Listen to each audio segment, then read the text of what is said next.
आज की वीडियो में एक बात इंटरेस्टिंग होने जा रही है। आज मैं आपको दिखाने जा रहा हूँ बाइबल की रोशनी में, जो बाइबल जो क्रिश्चियनिटी की किताब है, बल्कि आप बाइबल में ना लीजिए, बुक ऑफ डिट्रॉनमी, जो कि एक प्रॉफिट मोसेस अलैहिस्सलाम से एसोसिएटेड है, उन्होंने लिखी है। लोग ऐसा कहते हैं, लोग जो जुडाइज्म के लोग हैं या फिर जो क्रिश्चियनिटी के आप मोर स्पेसिफिक कहते हैं।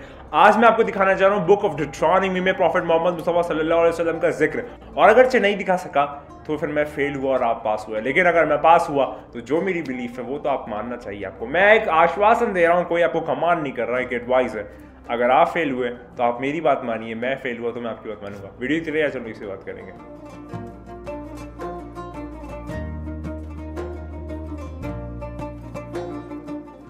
तो बात का आगाज करते हैं। आज मैं आपको दिखाना चाह रहा हूँ, जैसे कि मैंने दावा किया अपने इंट्रोडक्शन में, कि बुक ऑफ डिट्रॉनमी में प्रॉफिट मोहम्मद अलैहिस्सलाम का तस्किरा, उनका जिक्र है, जो कि खातबुन नबीन है, जो कि सरवरे दो कायनात है, जो कि सबसे अजीम आला बरतर बाला पैगंबर है, अल्लाह की तरफ से भेजे हुए। तो चलिए बात का आगाज करते हैं। तो बात शुरू करते हैं, बहुत आहिस्ता आहिस्ता चलेंगे, रेफरेंसेस के साथ, पूरी बातों के साथ, पूरी आयतों के साथ, पूरी वर्सेस के साथ बात का आगाज करते हैं। तो जो किताब का नाम है वो है डिट्रॉनमी और चैप्टर 18 वर्स 18। अब अगर 18 भी देखें तो 1 + 8 9 बनाता है। 9 भी एक जफ्र में अगर हम लोग देखें ले जाके न्यूमरोलॉजी में, अरबिक न्यूमरोलॉजी में तो एक अलग सीक्वेंस है, एक अलग बात है, वो भी अपने आप में एक पावर ओमिट करता है, लेकिन उसको अभी रहने देते हैं, उसको अभी छोड़ देते हैं, क्योंकि अगर आप मैथमेटिक्स में जाएंगे, जो कि सब कुछ मैथमेटिक्स है, तो आपका जहन जो है वो कुंद हो जाएगा, आप समझ नहीं पाएंगे। नॉर्मली थ्योरेटिकली बातें करते हैं, थियोलॉजिकल बातें करते हैं। बात का आगाज करते हैं। डिट्रॉनमी चैप्टर 18 वर्स 18 में तस्करा है कि अब ये जो अल्लाह है ये फरमा रहा है मोसेस अलैहिस्सलाम से, यानी कि प्रॉफिट मोसेस अलैहिस्सलाम मूसा अलैहिस्सलाम से कहता है कि मैं एक पैगंबर पैदा करूंगा तुम्हारे घराने से या तुम्हारे भाईचारे से या तुम्हारी फैमिली से, ऐसा कहते हैं। और तुम्हारा घराना भी एक ऐसा समझ सकते हैं एक सेंस में कि जो फादर, उनके दो बेटे, तो फिर जो दो आपस में भाई हुए, कजन्स भी, वो भी एक ही घराने में ही आते हैं, क्योंकि उनका जो फो फादर है वो एक ही हुआ। तो मैं एक पैगंबर पैदा करूंगा तुम्हारे घराने से, मूसा अलैहिस्सलाम से ये मुखातिब है, जो तुम्हारी तरह होगा, और उसके मुंह में मैं अपने अल्फाज दूंगा, अपने जो वर्ड्स है, अल्लाह फरमा रहा है कि अल्लाह अपने अल्फाज जो है उसके मुंह में देंगे, और वो वही बोलेगा जो मैं उसको कमांड करूंगा। ये डिट्रॉनमी की किताब में लिखा है, चैप्टर नंबर 18 वर्स नंबर 18 में। अब जो क्रिश्चियंस हैं वो इससे क्या आप कह सकते हैं इंटरप्रिटेशन लेते हैं, वो कहते हैं कि वो जो प्रॉफिट है वो जीसस अलैहिस्सलाम है, जीसस क्राइस्ट है, ठीक है। लेकिन यहां पर मैं आपको बताने चाह रहा हूं कि वो जो तस्किरा है, अब धीरे धीरे देखेंगे कि वो जीसस क्राइस्ट है कि नहीं। चलिए बात का आगाज करते हैं। अगर हम लोग देखें तो यहां पर जो वर्स है उसमें कुछ स्पेसिफिकेशंस मेंशन है अल्लाह की तरफ से, जिसमें पहला है कि वो पैगंबर जो मैं पैदा करूंगा वो तुम्हारे घराने से होगा, तुम्हारे घराने से होगा। दूसरी चीज, वो तुम्हारी तरह होगा। अब इस स्टेटमेंट वो तुम्हारी तरह होगा, मूसा वो तुम्हारी तरह पैगंबर होगा। अब बात करते हैं कि सिमिलरिटीज है कि नहीं जीसस क्राइस्ट में, जो कि एज पर क्रिश्चियन वैल्यूज वो फरमाते हैं कि यहाँ पर जो प्रॉफिट है उससे मुराद है जीसस क्राइस्ट और मूसा अलैहिस्सलाम। मोसेस और जीसस में क्या सिमिलरिटीज है, दोनों अलग अलग क्या चीजें हैं, उस पर हम लोग आज बात करें। चलिए बात का आगाज करते हैं। तो अगर हम लोग देखें जीसस क्राइस्ट और प्रॉफिट मोसेस का एनालिसिस करें, जैसे कि अल्लाह फरमाता है कि वो तुम्हारे जैसा होगा मूसा, तो देखते हैं वो जीसस क्राइस्ट कितने ज्यादा मूसा जैसे हैं। पहला पॉइंट, जो जीसस क्राइस्ट है, यानी कि जो जीसस है, उनकी जो एक पैदा हुए थे वो हुए थे बिना फादर के, उनका कोई वालिद नहीं थे।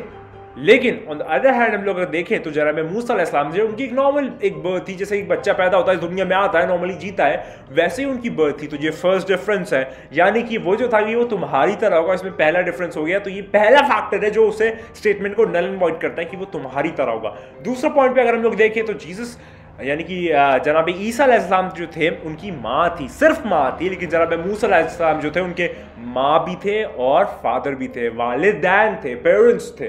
तो यहाँ पर दूसरा फैक्टर है, यानी कि ये दूसरा फैक्टर भी, यानी कि जीसस और मोसेस एक जैसा नहीं है, दूसरा फैक्टर है जो उनको डिफरेंशिएटिंग आपस में कर रहा है, डिफरेंशिएट कर रहा है। जो थर्ड फैक्टर है उस पर अगर हम लोग बात करें तो जो जीसस थे उनको बहुत सारे फॉलोअर्स ने रिजेक्ट कर दिया था, लेकिन मूसा अलैहिस्सलाम को किसी ने रिजेक्ट नहीं किया था, बहुत तेजी से एक्वायर कर लिया था, बहुत तेजी से उनकी जो टीचिंग थी उसको ले लिया था, एक्वायर कर लिया था। लेकिन वहां पर जीसस क्राइस्ट को बहुत ज्यादा जुल्म, सितम और परेशानियों और रंजिशें और बहुत मुश्किलात का सामना करना पड़ा। उनके फॉलोअर्स जो थे उन्होंने भी उनको रिजेक्ट कर दिया था जीसस क्राइस्ट को, लेकिन मूसा अलैहिस्सलाम के इतने पक्के फॉलोअर्स थे कि उन्होंने कभी रिजेक्ट नहीं किया। तो ये 4 डिफरेंस है जो अल्लाह ने फरमाया था अपनी डिट्रॉनमी की किताब में कि मैं वो तुम्हारे जैसा बनाऊंगा मूसा, लेकिन ये 4 डिफरेंस है जो कि जीसस और मोसेस को अलग अलग डिफरेंशिएट करता है। 5th पॉइंट पे बात करें तो जो जीसस थे वो किसी नई शरीयत या किसी नए लॉ के साथ नहीं आए थे, कोई नया एकदम ही अलग सा कुछ वो नहीं आया था कि रूल्स एंड रेगुलेशंस या सेट ऑफ रूल्स जो एकदम ही अलग हो। लेकिन जनाब मूसा अलैहिस्सलाम जो थे उनके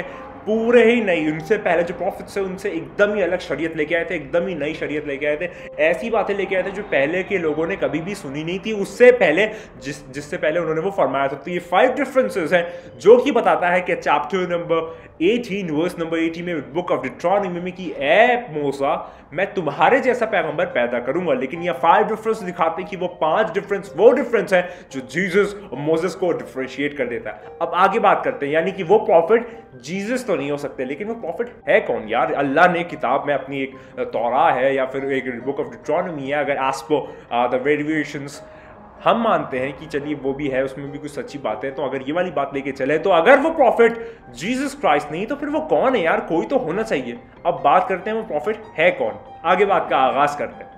अगर हम लोग देखें जो इस्लामिक बिलीफ है, जो मुस्लिम्स बिलीफ है कि यहाँ पर जो बुक ऑफ डिट्रॉनमी में कहा गया है कि ए मूसा वो पैगंबर में तुम्हारे जैसा तुम्हारे जैसा पैदा करूंगा या लाऊंगा, वो पैगंबर जो पैदा हुआ वो तुम्हारे जैसा होगा।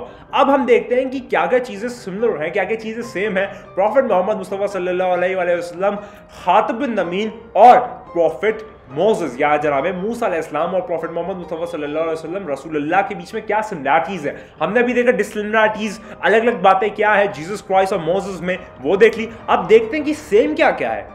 डिफरेंसेस के बाद अब सिमिलरिटी भी तो देखिए कि अगरचे प्रॉफिट मोहम्मद मुस्तफा सल्लल्लाहु अलैहि वसल्लम यहाँ पर मेंशन है वो प्रॉफिट के तौर पे, तो उनके अंदर सिमिलरिटी तो होनी चाहिए। अब बात करते हैं कि वो क्या चीजें सिमिलर है। अगर हम लोग बात करें तो जनाब मूसा अलैहिस्सलाम की जो पैदावार है, जो वो पैदा हुए थे, जो इस दुनिया में आए थे, जो उनका ज़हूर हुआ था इस दुनिया में, वो एक नेचुरल फॉर्मेट में था कि जब आम शख्स जैसे एक बच्चा पैदा होता है वैसे ही पैदा हुए थे। प्रॉफिट मोहम्मद मुस्तफा सल्लल्लाहु अलैहि वसल्लम भी नॉर्मल पैदा हुए थे, जनाब अब्दुल्ला और जनाब आमिना के घर में वो पैदा हुए थे नॉर्मली, जैसे एक पैदा होता है एक नॉर्मल बच्चा।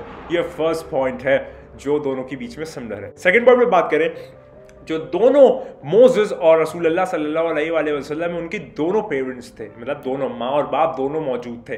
जीसस क्राइस्ट के केस में क्या था? सिर्फ माँ थी जनाब मरियम अलैहिस्सलाम, जनाब मरियम सलामुल्लाह अलैहा, और उनके बाप नहीं थे। लेकिन यहाँ पर प्रॉफिट मोहम्मद मुस्तफा सल्लल्लाहु अलैहि वसल्लम और जनाब मूसा या मोसेस अलैहिस्सलाम के दोनों वालिदैन मौजूद थे। तो ये सेकंड सिमिलरिटी है। अगर हम लोग थर्ड, और मैं उसी ग्राउंड्स पे कंपेयर कर रहा हूँ जो मैंने जीसस क्राइस्ट के लिए इस्तेमाल किया था, कोई डिफरेंशिएटिंग फैक्टर नहीं लाया कि आप लोग कहने लगे नहीं आप तो एकदम अलग ही बात कर रहे हो। नहीं यार, तुम लोग का ख्याल रखते हुए मैं वही ग्राउंड इस्तेमाल कर रहा हूँ जो कि ग्राउंड उसको इस्तेमाल करना चाहिए जीसस क्राइस्ट के केस में, वही प्रॉफिट मोहम्मद मुस्तफा सल्लल्लाहु अलैहि वसल्लम के केस में इस्तेमाल कर रहा हूँ। जो थर्ड पॉइंट फैक्टर पे जो हम लोग कंपेयर कर रहे हैं वो ये है कि जनाब मूसा अलैहिस्सलाम के जो फॉलोअर्स थे उन्होंने उनको मान लिया था, उनको एक्सेप्ट कर लिया। तो उन्होंने जब दावा किया था नबूवत का, या फिर उन्होंने बताया था कि मैं खुदा का पैगम्बर हूँ मोसेस अलैहिस्सलाम ने, तो लोगों ने मान लिया था, उनके जो फॉलोअर्स थे।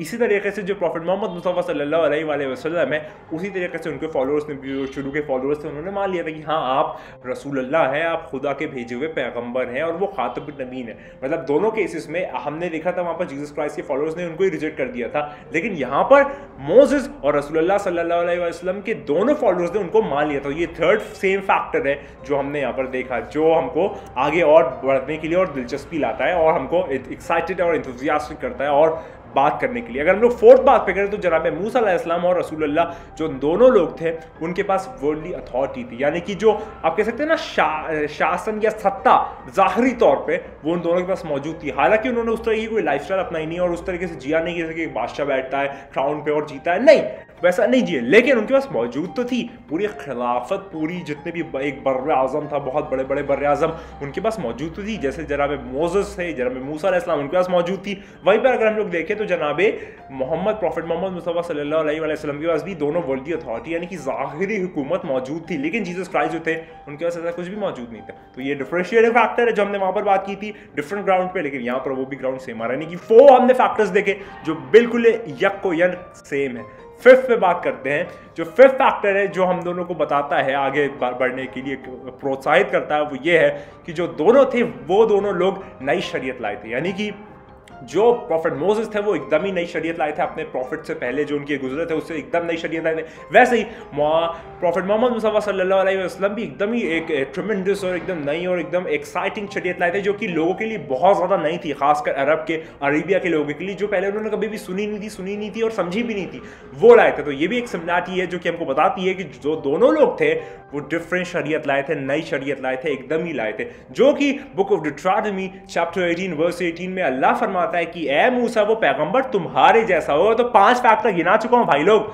जो बताता है कि वो फैक्टर्स ये है कि वो प्रॉफिट मोहम्मद मुस्तफ़ा सल्लल्लाहु अलैहि वसल्लम और जनाब मूसा अलैहिस्सलाम जो थे उनकी सिमिलरिटी कितनी ज़्यादा, वो दोनों एकदम सेम थे। आपको मैंने बताया इज्जत और मकाम और मर्तबे के फॉर्मेट में नहीं कह रहा, ज़ाहिरी तौर पे कह रहा हूँ। 6 पे बात करते हैं। दोनों की ही शादी आई और बच्चे हुए, दोनों प्रॉफिट मोहम्मद मुस्तफ़ा सल्लल्लाहु अलैहि वसल्लम की जनाब फातिमा ज़हरा सल्लल्लाहु अलैहा सय्यदता निसाल आलमीन जन्नती औरतों की सरदार, उनकी वो बेटी थी, उनकी वो दुख्तर थी, और जनाब मूसा अलैहिस्सलाम जो थे उनके भी एक लिनिश थी, उनकी भी एक जहाँ से और आगे लोगों का सिलसिला शुरू हुआ, वहाँ पर भी उनके नबूवत का सिलसिला जारी रहा। तो उनके भी बेटे थे, उनकी भी बच्चियाँ थी, उनके भी बेटे और औलादें थी, और उनकी भी शादी हुई थी, और वैसे ही रसूलुल्लाह की भी एक प्रॉपर ज़िंदगी थी, शादीशुदा ज़िंदगी थी। तो ये मैंने आपको बताया 6 फैक्टर्स जो हमको बताते हैं कि वो जो बुक ऑफ डिट्रॉनमी में जो तस्करा आया है कि मैं एक पैगंबर पैदा करूंगा तुम्हारे ही घराने से, या तुम्हारे ही आप कह सकते हैं एक फैमिली लाइन से, जो तुम्हारे जैसा होगा मूसा,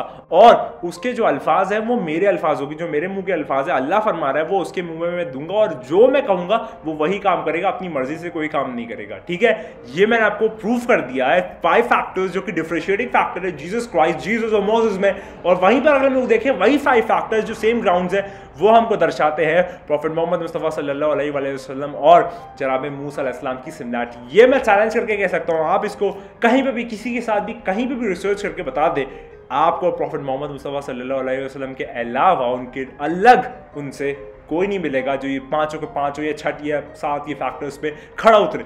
अगर मैं मेरी रिसर्च और भी आगे तक है, लेकिन मैं अभी तक इतना ही तस्करा कर रहा हूँ क्योंकि वीडियो बहुत लंबी हो जाएगी। चलिए आपको सुनाई देता हूँ, आपको एक और पॉइंट बता ही देता हूँ।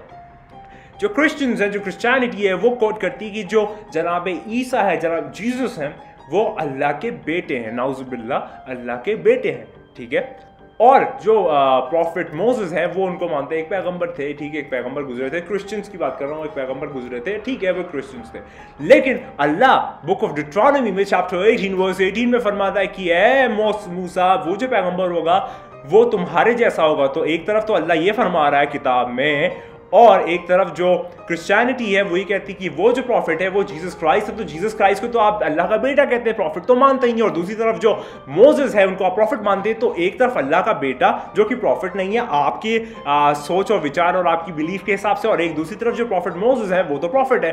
तो एक अल्लाह का बेटा जो कि आप खुद कहते हैं वो अल्लाह एक गॉड समवन अस्तगफिरुल्लाह, और एक तरफ मोसेस, तो दोनों सेम कैसे हो सकते हैं? अल्लाह और प्रॉफिट सेम है क्या?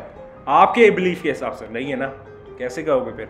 लेकिन जो इस्लाम कहता है वो यही कहता है कि प्रॉफिट मोहम्मद मुस्तफ़ा सल्लल्लाहु अलैहि वसल्लम 1,23,999 पैगंबर के हेड है, किंग है, लेकिन अल्लाह से नीचे है। कितनी भी आला और अजीम और बड़े मर्तबे पे फाइज है, लेकिन वो अल्लाह नहीं है, नाउजुबिल्लाह, वो पैगंबर है। ला इलाहा इल्ला अल्लाह ही अल्लाह है, बाकी जो रसूलुल्लाह है वो प्रॉफिट मोहम्मद मुस्तफ़ा सल्लल्लाहु अलैहि वसल्लम है। और यहाँ पर जो book of Deuteronomy chapter number 18 verse number 18 में एक और जो है कि अल्लाह फरमाता है कि मैं अपने अल्फाज उसके मुंह में दे दूंगा और वो वही करेगा जो मैं उसको कमांड करूंगा। तो आपको अगर मैं यहाँ कंपेरेटिव स्टडी अल कुरान मजीद, फुरखान हमीद, बुरहान रशीद में अगर आपको एक चीज़ कोट करें तो सूरह अल नज्म में चैप्टर नंबर 53 वर्स नंबर 3 से 4 में अल्लाह फरमाता है कि वो अपनी मर्जी से, अपनी इच्छा से कुछ नहीं बोलता, लेकिन जो कि उसके ऊपर नाजिल हुआ है। कौन? प्रॉफिट मोहम्मद मुस्तफ़ा सल्लल्लाहु अलैहि वसल्लम अपनी मर्जी से कभी भी कोई कलाम नहीं करते जब तक कि अल्लाह की तरफ से उस पर वही ना नाजिल हो जाए। तो ये चीज़ जाके सिमिलरिटी हमारे पास एक स्कोप मिला देती है कि अल्लाह फरमाता है बुक ऑफ डिट्रॉनमी में चैप्टर नंबर 18 वर्स नंबर 18 में कि है मूसा, मैं एक पैगंबर पैदा करूंगा जो कि तुम्हारे घराने से होगा, और वो जो पैगंबर है वो तुम्हारी तरह होगा, और उसके मुंह में मेरे अल्फाज होंगे, और वो वही बोलेगा जो उसे मैं कमांड करूंगा, जो कि सेम मैच कर देता है सूरह अल नज्म में चैप्टर नंबर 53 में वर्स नंबर 3 से 4 में कि वो अपनी मर्जी से कुछ नहीं बोलता, लेकिन जब तक उस पर कोई वही नाजिल ना हो जाए। ये मैंने आपके सामने पूरा मुकदमा रखा, पूरा आपके सामने एक डिबेट रखा अपनी जानिब से। अगरचे कोई मुझको गलत प्रूफ कर दे तो फिर जो कि कभी नामुमकिनात में से हैं, क्योंकि प्रॉफिट मोहम्मद मुस्तफ़ा सल्लल्लाहु अलैहि वसल्लम का जो अजीम और शान मर्तबा और मकाम है वो अल्लाह ने हम सब पे फायज कर दिया, तो वो कभी भी दो राय हो ही नहीं सकती। तो मैं भी कहता हूँ आपको ये जो है पूरा मुकदमा है, एक मज़ेदार मुकदमा है। मुझे बहुत थियोलॉजिकल एस्पेक्ट्स में बात करने में बहुत मज़ा आता है। जिन लोगों को मज़ा आता है उन तक शेयर जरूर कर दीजिएगा। मैं भी कहता हूँ आपको वीडियो पसंद है, क्योंकि सारे क्रिश्चियंस भाई इसको बुरा और अच्छा मानने की बात नहीं है, इस पर जाके रिसर्च करें, पढ़े लिखें और उसके अंदर जो सच्ची राय है, जो भी आपको समझ में आती है उसको फॉलो करें। और अगर मैं गलत हूँ तो मुझको आके सही कर दें, जो कि मैं उम्मीद करता हूँ कभी आप कर नहीं पाएंगे, क्योंकि मैं ही सही हूँ। क्योंकि प्रॉफिट मोहम्मद मुस्तफ़ा सल्लल्लाहु अलैहि वसल्लम खातमुन नबीन है, सच राह रहमत उन पे ही है, वही मुकम्मल है। मैं आपसे याद देता हूँ, हमेशा इधर एक ही बात कहूँगा जो मैं हमेशा कहता हूँ, खुदा को याद करो यार, खुदा को याद करो। खुदा हाफिज़।